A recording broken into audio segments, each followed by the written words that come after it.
Hi guys, down here from the Gamers Hub, bringing you a review of War of the Vikings!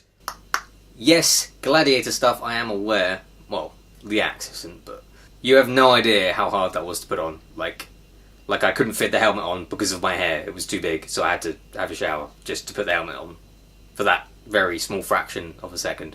But anyway, a review of War of the Vikings. So, this game has been developed by Fatshark and published by Paradox Interactive for the PC, and is available on Steam right now.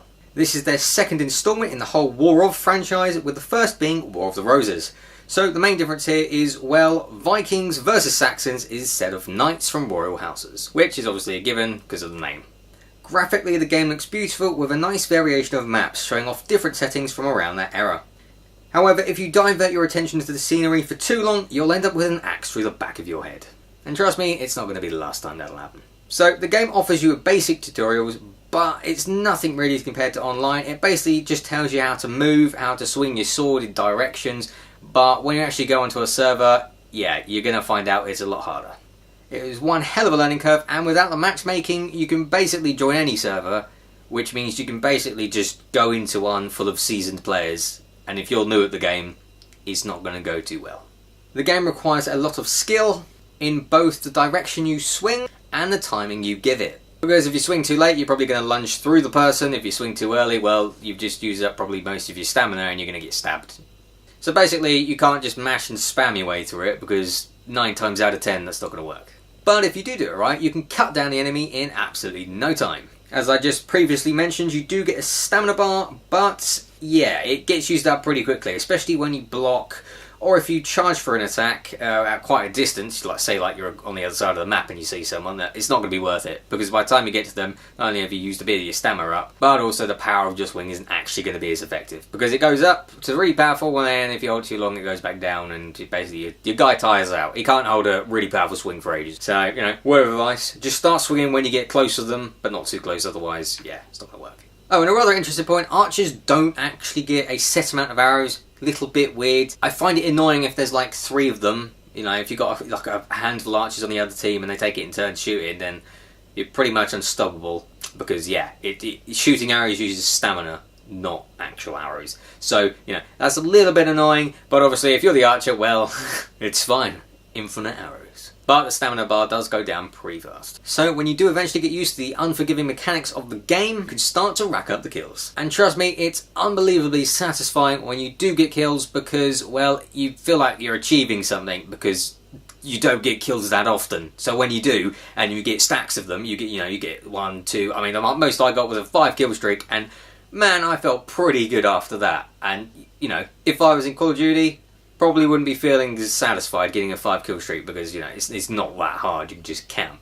You can't really camp in this game, because it's sort of all about skill and timing. Although there are some few notable bits where, you know, you do swing and you think, probably should have hit him, but I didn't. But obviously when you do get into swing of things and you do get a kill streak in it, I did get a little bit eager, did get happy, did celebrate, sort of lost focus for a moment, and, well, I died. So, short-lived. So, as you're probably gathering, this isn't a basic hack-and-slash game that you can spam attacks out on. It requires skill in both timing and direction to make a successful attack on your opponent. And 1 or 2 hits usually kills someone, which I guess you could say is realistic. But if it's 1 hit, it is slightly annoying. Just a little bit annoying. Like you think you're going to do good, you might get a light hit on them, and then they kill you with 1 hit. Usually it's a guy with a 2-handed axe, which I guess if he did hit you with it in real life, you would probably die with 1 hit. But it's just a little bit annoying. Now, one thing I do like, but some people probably won't, is, well, most weapons are evenly effective. I mean, that kill streak of 5 I got was with the first class you unlock, which has a sword and shield, and it goes to show that most weapons are actually pretty balanced. I mean, there's no really sort of overpowered one. I mean, if I was to choose an overpowered weapon, it would probably be the 2-handed axe with a mix of perks like a hard hitter or something. You know, it just does make it slightly impossible and slightly sort of seems overpowered, but apart from that, most of the weapons are well-rounded. So you don't have the whole sort of, oh, you've unlocked this amazing sword, you can now kill absolutely everyone in one hit. It doesn't really work like that. The playing ground is fairly even. It's how you sort of mix your perks in that really make the difference. Which brings me on to the customization of the game, which, yeah, you've got perks, obviously, ones that you can trick people into thinking that you're dead, so you can quickly revive yourself, or if someone revives you, so you can get back up, which has happened to me, and yeah, I got a little bit angry over it, because I thought he was dead. I didn't think it was actually a thing, and it is. Along with hard hitter, which obviously means you can, hit hard. And there was one I can't quite remember what it's called, but you could basically swing whilst dodging. And trust me, you're going to want to dodge a lot in it. So yeah, that was probably one of my favourite perks. Dodging and being able to attack whilst dodging, or just after dodging, makes for quick attacks. You quickly dodge out of the way. They're probably still lunging at you, and you can quickly stab them in the back. Now, one thing I will say though is having the weapons sort of evenly matched, it sort of takes back from the whole customization. I mean, like, I guess in sort of other more basic games in a sense, even though they are AAA titles I'm referring to, you aim for a certain gun because it's really good and you can kill people in like one hit or whatever. You sort of aim for that. But in this game I didn't really come across, bar the two-handed axe that I hate so much because it can kill you in one hit sometimes.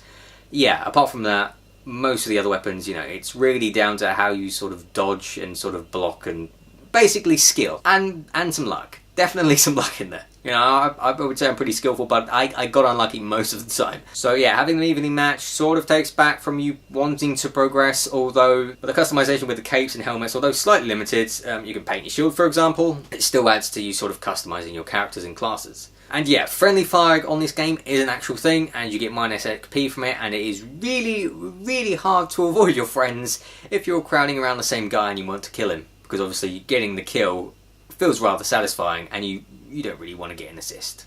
So yeah, there's been countless times where I've died by someone on my team, which is really, really annoying, or where I then feel bad because I've just killed someone in my team. Sort of goes both ways. So the game has several different modes, such as the normal team deathmatch, along with variances of that, which is basically arena, which is a smaller team, where you only get one life, and obviously when you die you just have to watch and see which team wins. And then you have some pitched battles, which are basically arena, but on bigger maps with more of you, but still only one life. But pretty fun at the same time, because you've got to be more tactical, you can't just run in there.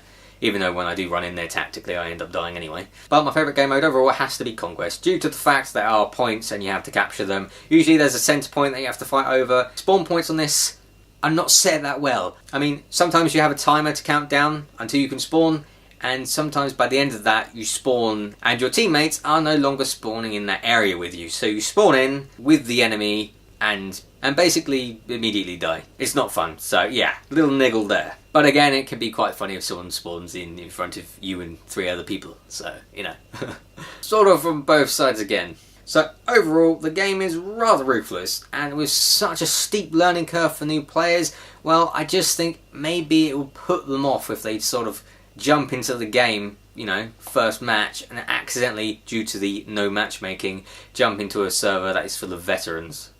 And yeah, basically they're just going to die really consistently, over and over again, and probably get very angry. So if you have high blood pressure, I recommend either getting a lot of practice, inviting some friends along so you can at least talk over some tactics, which, trust me, having friends to play with is so much easier than playing it alone, because you can actually tactically, move together, heal each other, which is a lot faster than healing yourself, and sort of let each other know when you're getting attacked and when you need help. Even if half the time it ends up with you sort of accidentally killing your friend as well as the enemy. So once you do master moves, which probably means you've been slaughtered quite a lot until you do, it does feel really satisfying when you do get that kill, and becomes a really enjoyable game. And for that I give the game a 7 out of 10. So the pros of the game which I've listed are, it gives you a great sense of achievement when killing players, it has beautiful scenery and beautiful maps, most weapons are evenly effective, and it is skill based. However, the cons are there isn't any matchmaking. It's an extremely steep learning curve for new players who don't have the time to master their skills, and the random spawn locations, which get a little bit annoying sometimes. But that's it for this video. If you enjoyed this review, please give it a like. Thank you for watching, and I'll see you guys in the next one.